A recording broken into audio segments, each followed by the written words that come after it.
मैं डॉक्टर हर्षवर्धन सिंह भारतीय संविधान और राजनीतिक व्यवस्था की कक्षा में आपका पुनः स्वागत करता हूं। मित्रों, इससे पहले हमने पढ़ा था संविधान का भाग 8 और आज हमें पढ़ना है भाग 9। भाग 8 में पढ़ा था केंद्र शासित प्रदेश और आज है पंचायती राज के बारे में बताया जाएगा। आज इस 8 से पहले संविधान का भाग 7 था, 7, 8 और 9। जैसे भाग 7 समाप्त कर दिया गया था 1956 में, 8 को भी समाप्त कर दिया गया था और ऐसे ही संविधान का जो मूल संविधान का भाग 9 था, उस वाले भाग को भी 1956 में ही समाप्त कर दिया गया था राज्य पुनर्गठन आयोग की सिफारिशों पर। 1992-93 में मतलब इसको फिर से जोड़ा गया। पहले समाप्त कर दिया गया 1956 में और 93 में इसको पुनः जोड़ा गया 73वें संविधान संशोधन के द्वारा। विषय है पंचायत। पंचायतों के बारे में संविधान में व्यवस्था है इसमें और अनुच्छेद है इसके 243। पहले में 243 तक था, अब इसमें 243 एक अनुच्छेद, फिर 243 कै से लेके 243 अणे तक। इंग्लिश में होगा ए से ओ तक। कुल अनुच्छेद बनते हैं ये 16। ए से लेकर ओ तक 15 बनेंगे और एक है अलग से 243 एक, फिर 243 ए 2, इसी तरह से ओ तक या अड़े तक कुल 16 अनुच्छेद बनेंगे। 73वें संविधान संशोधन द्वारा 1993 में जोड़ा गया। क्या जोड़ा गया? भाग 9। राज्य के नीति निदेशक तत्व जब हम पढ़ रहे थे तो नीति निदेशक तत्वों में हमने अनुच्छेद 40 पढ़ा था। अनुच्छेद 40 में दिया गया था कि राज्य पंचायतों के गठन हेतु कदम उठाएगा तथा उन्हें ऐसी शक्तियां देगा कि वे स्वशासन इकाई के रूप में कार्य कर सके। तो यहां पर उसको नहीं दिया गया, हम केवल फिलहाल इसका इतिहास बताया जा रहा है कि पंचायतों का इतिहास क्या है, कि संविधान के राज्य के नीति निदेशक तत्वों में भी इसके बारे में उल्लेख किया गया है। पंचायत के जो विषय है वो राज्य सूची के विषय है। जब हमने तीन सूचियां पढ़ी हैं कि संघ सूची, राज्य सूची और संवर्ती सूची। तो जो राज्य सूची है, राज्य सूची में पंचायत से संबंधित विषय जो है वो राज्य सूची में दिए गए हैं। पंचायत से संबंधित विषय राज्य सूची में दिए गए हैं। इसलिए पंचायत राज व्यवस्था की स्थापना का दायित्व भी राज्य पर ही है, क्योंकि पंचायत का विषय राज्य का विषय है, इसलिए पंचायत की स्थापना का दायित्व राज्यों पर है। आगे आते हैं, इंपॉर्टेंट पॉइंट है बलवंत राय मेहता समिति। बलवंत राय मेहता समिति ने 1957 में बलवंत राय मेहता की अध्यक्षता में समिति बनी थी। बलवंत राय मेहता समिति ने त्रिस्तरीय पंचायत व्यवस्था, 3 स्तर की पंचायत व्यवस्था के गठन की सिफारिश की। केंद्र ने एक समिति बनाई। पंचायतों का विषय तो राज्यों का है, परंतु जो समिति बनाई वो केंद्र ने बनाई, जिसे केंद्र ने क्रियान्वयन के लिए राज्यों के पास भेजा। बलवंत राय मेहता समिति ने 3 स्तर की पंचायतों की बात की, ग्राम स्तर, ब्लॉक स्तर और जिला स्तर। इस समिति की सिफारिशों को क्रियान्वयन के लिए हेतु राज्यों के पास भेजा। राज्यों ने क्या करा? कानून बनाकर पंचायत राज व्यवस्था का गठन किया। बात 1993 से पहले की चल रही है। अभी 1993 में इसको संविधान में जोड़ा गया है, पर 1993 से पहले संविधान में नहीं जोड़ा गया था। जब है उस समय क्या हुआ? कानून बनाया गया, केवल संविधान में संशोधन नहीं किया गया था। कानून बनाकर ही पंचायत राज व्यवस्था का गठन किया गया। इंपॉर्टेंट पॉइंट नेक्स्ट भी, सर्वप्रथम राजस्थान का नागौर जिला। राजस्थान के नागौर जिले में 2 अक्टूबर 1959 को तत्कालीन प्रधानमंत्री पंडित जवाहरलाल नेहरू ने पंचायत राज व्यवस्था का उद्घाटन किया। अब कई बार क्वेश्चन आता है कि पहली बार कहां पर हुआ, तो राजस्थान के नागौर जिले में 2 अक्टूबर 1959 और उद्घाटन करने वाले या शुरुआत करने वाले हैं पंडित जवाहरलाल नेहरू तत्कालीन प्रधानमंत्री या भारत के पहले प्रधानमंत्री। बात यहां तक थी कानून के द्वारा किया गया। कानून जो था वो बाध्यकारी नहीं होता है। फिर 1975 के बाद महसूस किया जाने लगा कि पंचायत राज जो संस्थाएं हैं वे ठीक से काम नहीं कर रही हैं। जो पंचायतें हैं वो ठीक से अपना काम नहीं कर रही हैं, और न तो इनके चुनाव होते थे, चुनाव कभी हो गया 10 साल में, कभी हो गया 6 साल में न तो इनके नियमित चुनाव हो रहे हैं और न इनके कर्तव्य और अधिकार स्पष्ट हैं। कर्तव्य भी स्पष्ट नहीं थे इनके, कौन सा काम करेंगे कौन सा नहीं करेंगे, क्या अधिकार है, स्पष्टता नहीं थी कानूनों में। अलग अलग स्टेट के कानून अलग अलग थे। तो 75 के बाद ही महसूस किया जाने लगा था।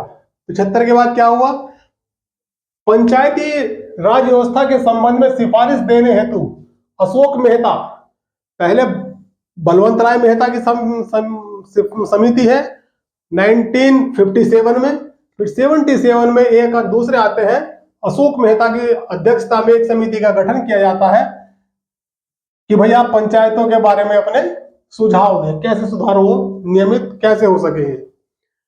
इस समिति ने ग्राम स्तर की पंचायत व्यवस्था, जो मेन स्तर है पंचायती राज व्यवस्था का जो मेन स्तर है, मेन स्तंभ है, उसको ही समाप्त करने की बात की। ग्राम स्तर की पंचायत व्यवस्था को समाप्त करने की सिफारिश की, परंतु इसे स्वीकार नहीं किया जा सका, स्वीकार नहीं किया गया।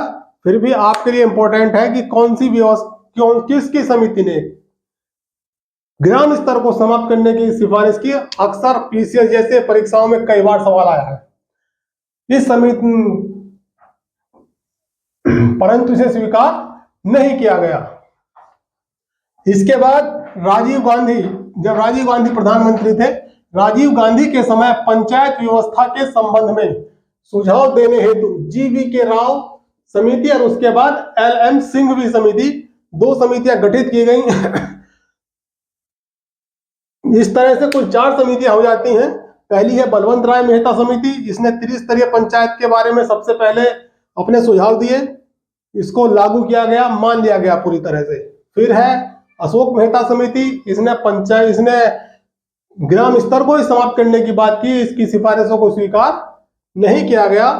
फिर जीवी के राव समिति और एल.एम. सिंघवी समिति गठित की गई इन समितियों ने सुझाव दिया कि संविधान में स्थान दिया जाए, कि ग्राम पंचायतों को संविधान में स्थान दिया जाए, उसके लिए संविधान में संशोधन करना पड़ेगा।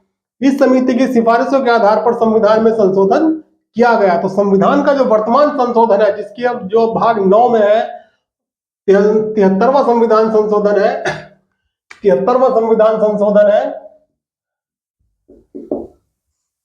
ये जीवी के राव और एल.एम. सिंघवी समिति की सिफारिशों पर किया गया है। इस हेतु राजीव गांधी के समय, पहले राजीव गांधी के समय संविधान में के समय संसद में संविधान संशोधन विधेयक लाया गया, परंतु इसे पारित नहीं कराया जा सका। हो सकता है उनका बहुमत लोकसभा में या राज्यसभा में ना रहा हो, राजनीतिक कारणों से इसको पारित नहीं कराया जा सका।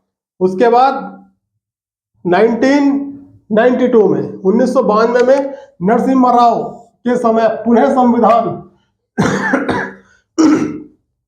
संशोधन विधेयक लाया गया।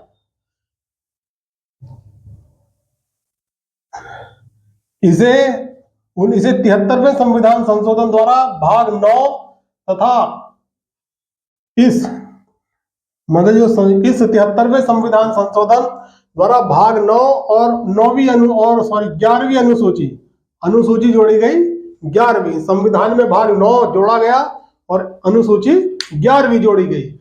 ये भाग 9 समाप्त कर दिया गया था 1957 में, और फिर इसको जोड़ा गया दोबारा से 1992 में। 73वें संविधान के द्वारा भाग 9 11वीं अनुसूची जोड़ी गई। भाग 9 में 243 तय से लेकर अड़े तक कुल 16 अनुच्छेद है, जो पहले भी बताया गया था। ये हो जाएंगे ए से लेकर के ओ तक, एक 15 अनुच्छेद ये बनते हैं और एक ये कुल 16 अनुच्छेद है। अनुसूची 11 में 29 विषयों को स्थान दिया गया। इंपॉर्टेंट पॉइंट, अनुसूची जो 11 है जिसमें पंचायतों के बारे में प्रावधान दिए गए हैं, उसमें 29 विषय दिए गए हैं को स्थान दिया गया जिन पर कानून बनाने का अधिकार पंचायतों को है। पंचायतों के पास 29 विषय के 29 तरह के काम होते हैं।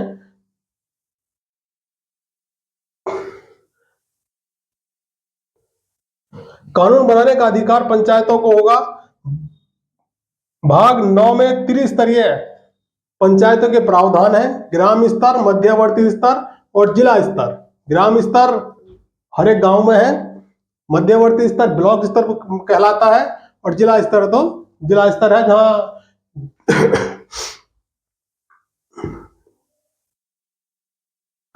वे राज्य जिनकी जनसंख्या 20 लाख से कम है, चाहे तो मध्यवर्ती स्तर का प्रावधान, नहीं तो जो छोटे राज्य हैं वे अपने यहाँ मध्यवर्ती स्तर जो ब्लॉक स्तर है उसकी व्यवस्था ना करें, वहां पर भी जिला स्तर और ग्राम स्तर तो जरूर होगा।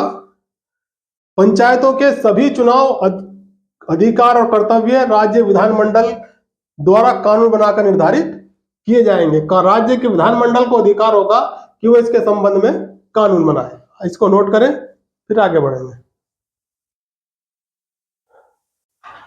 आगे देखते हैं योग्यताएं।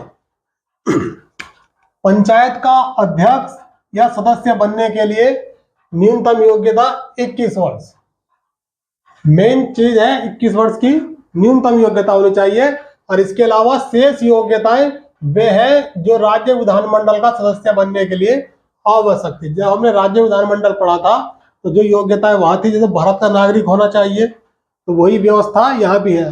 पर राज्य का विधानमंडल की न्यूनतम आयु जो थी वो 25 वर्ष थी और यहाँ न्यूनतम आयु 21 वर्ष है। केवल आयु का अंतर है, शेष योग्यताएं वही है जो विधायक बनने के लिए जरूरी है।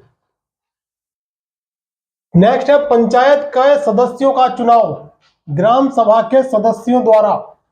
पंचायत का सदस्य, यहाँ अध्यक्ष की बात नहीं है, मतलब ग्राम प्रधान, जिसे ग्राम प्रधान कहते हैं उसकी बात नहीं है अभी अभी क्या वार्ड मेंबर की, जो मेंबर है पंचायत के सदस्य का चुनाव ग्राम सभा के सदस्यों द्वारा प्रत्यक्ष होगा। मेंबर का चुनाव प्रत्यक्ष होने की व्यवस्था है, इसके में कोई विकल्प नहीं है। किसी ग्राम सभा में, मतलब ग्राम सभा के सदस्य कौन होंगे, अब वो बता रहे हैं कि ग्राम सभा में कौन होता है। ग्राम सभा में 18 वर्ष की आयु पूरी कर लिए सभी नागरिक, मतलब जो मतदाता है उसे तुम 18 वर्ष की आयु वाला कह दो या मतदाता कह लो, एक ही बात है कि उस ग्राम का जो भी 18 वर्ष की आयु पूरी कर लिया वह व्यक्ति है या मतदाता है, वो ग्राम सभा का सदस्य अपने आप बन जाता है। ग्राम सभा का मतलब ही मतदाता से है, तो जो भी मतदाता होगा वही सदस्य का चुनाव करेगा। आगे चलते हैं, तीनों स्तर के अध्यक्ष, चाहे वो ग्राम स्तर का अध्यक्ष हो, ब्लॉक स्तर का अध्यक्ष हो या जिला स्तर का अध्यक्ष हो, तीनों स्तर के अध्यक्ष की बात कर रहे हैं। तीनों स्तर के अध्यक्ष का चुनाव राज्य विधानमंडल द्वारा निर्धारित प्रक्रिया से होगा। राज्य विधानमंडल इसके लिए अलग से प्रक्रिया बना सकता है। सदस्यों वाले में कोई छेड़छाड़ नहीं होगी, वहां प्रत्यक्ष होना ही है, उसमें कोई दूसरी प्रक्रिया निर्धारित नहीं करेगा। अध्यक्ष वाले में निर्धारित करेगा कि वह अध्यक्ष का चुनाव प्रत्यक्ष करा ले या इन मेंबर के द्वारा भी करा सकता है। उत्तर प्रदेश में जो ग्राम का प्रधान है, ग्राम उसका तो चुनाव प्रत्यक्ष होता है, बाकी ब्लॉक अध्यक्ष का चुनाव और जिला पंचायत के अध्यक्ष का चुनाव अप्रत्यक्ष है, वो सदस्यों के द्वारा होता है। सभी पंचायतों का कार्यकाल 5 वर्ष होगा। संसद का भी, लोकसभा, राज्य विधानमंडल मतलब विधानसभा का कार्यकाल भी 5 वर्ष ही है। इसी तरह से यहाँ भी होगा, 5 वर्ष होगा।